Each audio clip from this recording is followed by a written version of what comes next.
ছেলেবেলায় গ্রামীণ জীবনের স্মৃতিতে একটা জিনিস এখনো উজ্জ্বল হয়ে আছে, হরির লুটের স্মৃতি।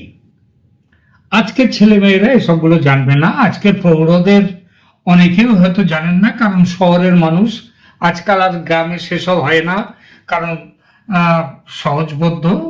সে আমলে ওই 5-2 টাকার 2 পয়সার বাতাসা এ আমলে পাওয়া যায় না, এ আমলের ছেলেরা সেগুলো খায়ও না, তার থেকে অনেক বেশি দামের জিনিসই খায় তারা, এবং গ্রামে পাওয়াও যায় সেটা। তো আগে বলি ওই স্মৃতিটার কথা।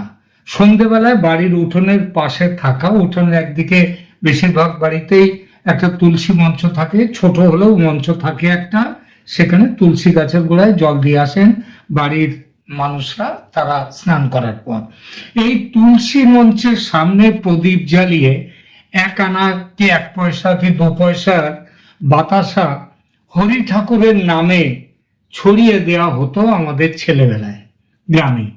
আমরা বাচ্চারা সেই মহার্ঘ এক টুকরো বাতাসা দখলের জন্য একেবারে ঝাঁপিয়ে পড়তাম সন্ধ্যার আলো আধারিতে ঘেরা সেই উঠোনে, গ্রামীণ জীবনের উঠোনে বাতাসা দখল করার জন্য। এটারই নাম হরির লুট। বাংলাদেশে এখন সেই হরির লুটের দেশ হয়ে গেছে বাংলাদেশ। ঝাঁপিয়ে পড়েছে বিশ্বের পরাশক্তির দেশগুলো। পরাশক্তি মানে সুপার পাওয়ার। সুপার পাওয়ার বলতে এখনো পর্যন্ত 5টি দেশ: আমেরিকা যুক্তরাষ্ট্র, রাশিয়া, চীন, ফ্রান্স এবং ইংল্যান্ড। আরো 2টো দেশ দ্রুত উঠে আসছে এই সুপার পাওয়ার বা পরাশক্তি হওয়ার জন্যে। এই দেশ দুটোর নাম জার্মানি এবং ভারত। তো এই পরাশক্তির বেশ কয়েকটা দেশগুলো তারা ঝাঁপিয়ে পড়েছে বাংলাদেশকে লুট করার জন্য। কিভাবে বলছি।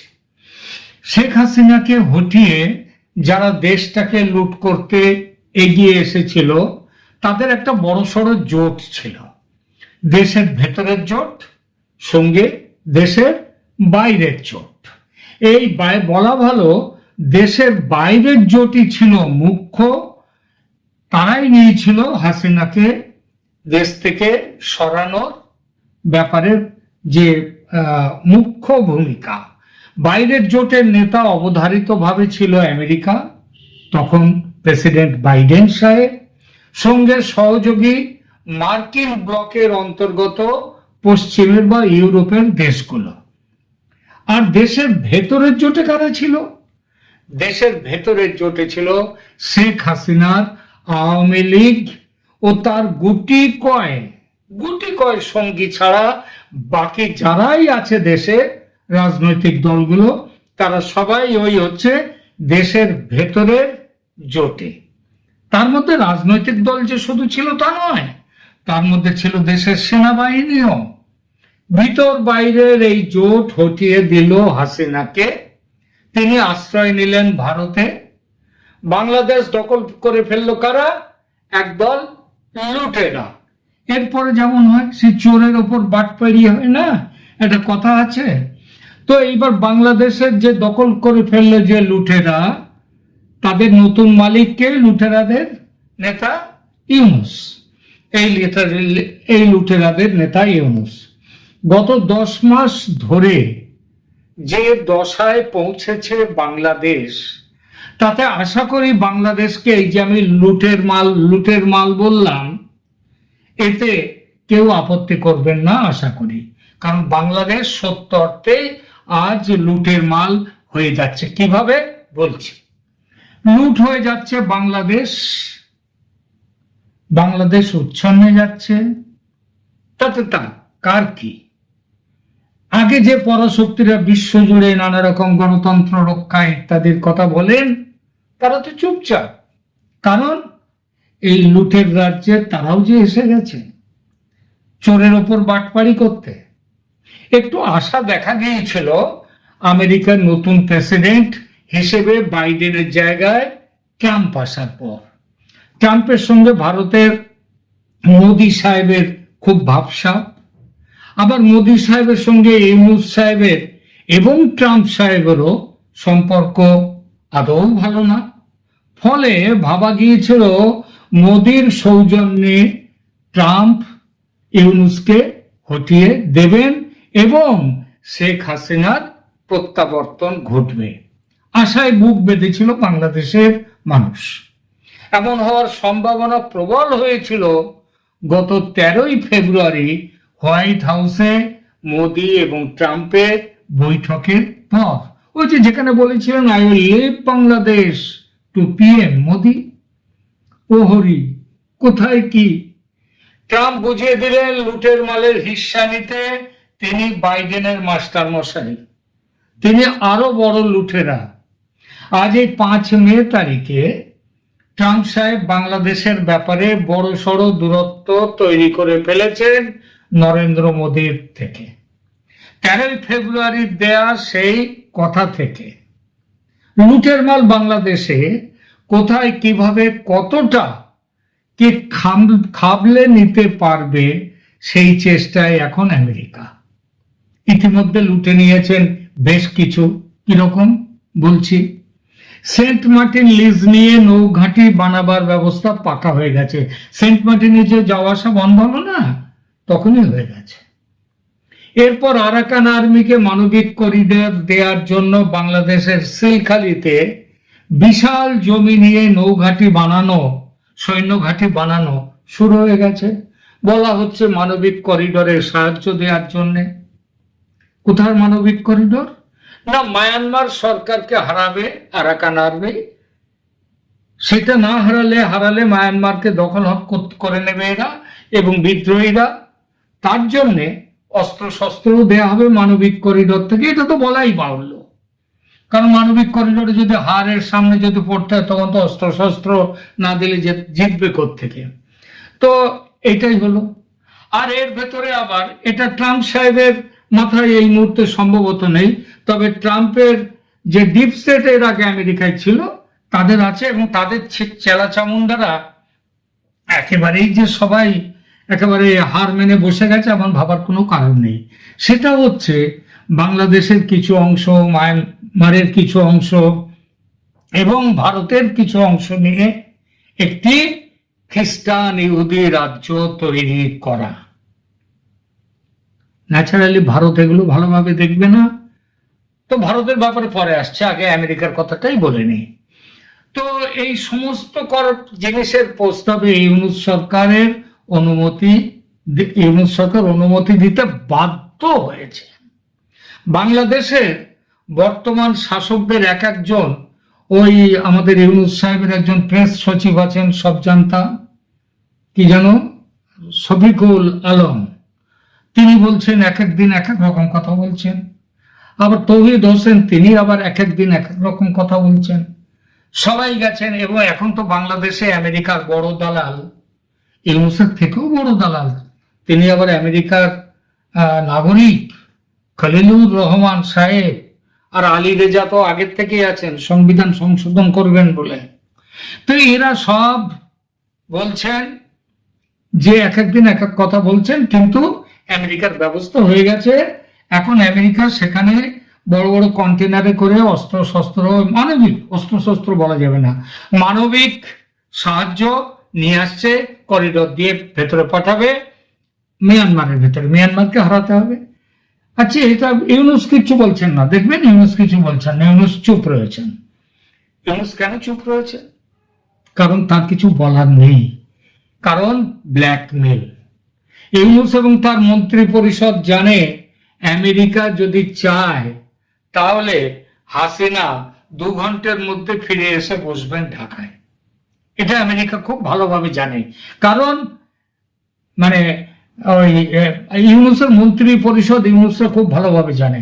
তার কারণ আমেরিকা চাওয়াটাই হচ্ছে বড় কথা, আর এরা সবাই আমেরিকার কাছে মাথা বিক্রি করে দিয়েছে, এই যে ইউনূস এবং তার দলবল।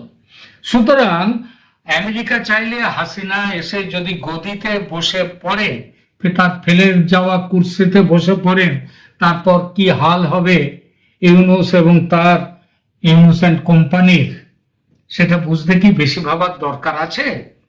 বাংলাদেশের সেনা বলুন আর ইউনূসের প্রশাসন বলুন, সবাই এখন শুধুই Dhaka new York, Dhaka Washington উড়ে বেড়াচ্ছে।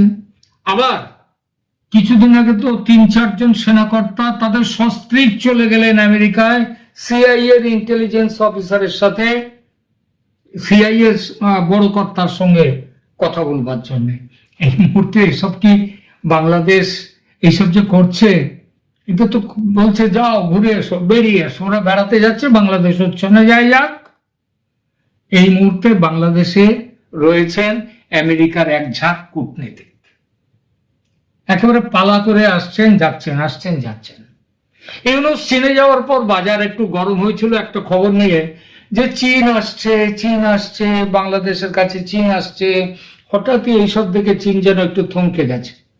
ইউনূস আমেরিকার কথায় চীনের বাজি মিয়ানমারকে ভাঙতে, মিয়ানমারের সাথে চীনের খুব ভালো সম্পর্ক, তো সেটা ভাঙতে বাংলাদেশে আমেরিকার ঘাঁটি বানাতে দিচ্ছে, এবং সেই ঘাঁটিতে অলরেডি সব জিনিসপত্র আসা শুরু হয়ে গেছে, মানবিক করিডোর। এটা যেন চীনের বিশ্বাস করতে কষ্ট হচ্ছে। তবে জেনে রাখুন, চীন কিন্তু সহজে ছাড়বে না। বাংলাদেশে চীনের অনেক, তাদের এখানে টাকা, অনেক টাকা তারা এখানটায় ঢেলেছে, সেসব না নিয়ে চীন কিন্তু যাবে না। আর মিয়ানমারের সঙ্গে আরাকান আর্মির লড়াইটা শুরু হোক, ওই যে রাখাইন প্রদেশের 3টে জায়গা, 3টে শহর এখনো কিন্তু এতদিনেও আরাকান আর্মি দখল করতে পারেনি। সেইটা দখল করাবার জন্যই এই মনিটর, এই করিডোর দেওয়ার প্রশ্ন। তো আগে লড়াইটা শুরু হোক ওই 3টে জায়গা নিয়ে, তারপর দেখবেন চীনের খেলা। এবং চীনের খেলা একা দেখবেন না, তার মধ্যে ভারতের খেলাও দেখবেন, কারণ সেখানে ভারতের স্বার্থ আছে। মিয়ানমারের কাচিন প্রদেশে রেয়ার আর্থ ম্যাটেরিয়ালসের খনি, এই খনির দখল নেওয়াটা হচ্ছে আমেরিকার টার্গেট। আবার এই খনির দখলে টার্গেট রয়েছে চীনের। তৃতীয় পরাশক্তি আমেরিকার কথা বললাম, চীনের কথা বললাম, এবার তৃতীয় পরাশক্তি রাশিয়া, তার কথাটা বলি। রাশিয়া ঘুরে এসেছেন বাংলা আর্মির চিফ ওয়াকারুজ্জামান কয়েকদিন আগে। কেন গিয়েছিলেন? গিয়েছিলেন কি অস্ত্র কিনতে? এখন যাদের খাবার জুটছে না টাকার অভাবে, তারা অস্ত্র কিনবে এখনই, আর এখনই যেতে হবে, সব গল্প। আসলে উনি গিয়েছিলেন চীন আমেরিকার দ্বৈরথের তৃতীয় শক্তি রাশিয়াকে আমন্ত্রণ জানাতে, এবং আমার দৃঢ় বিশ্বাস এই যাওয়ার পেছনে ভারতও তাকে বলেছিল যান। তাহলে গিয়েছিল কেন? যে এই দুজনের লড়াইতে মাঝখানে আরেকটা তৃতীয় শক্তি নিয়ে আসা উদ্দেশ্য।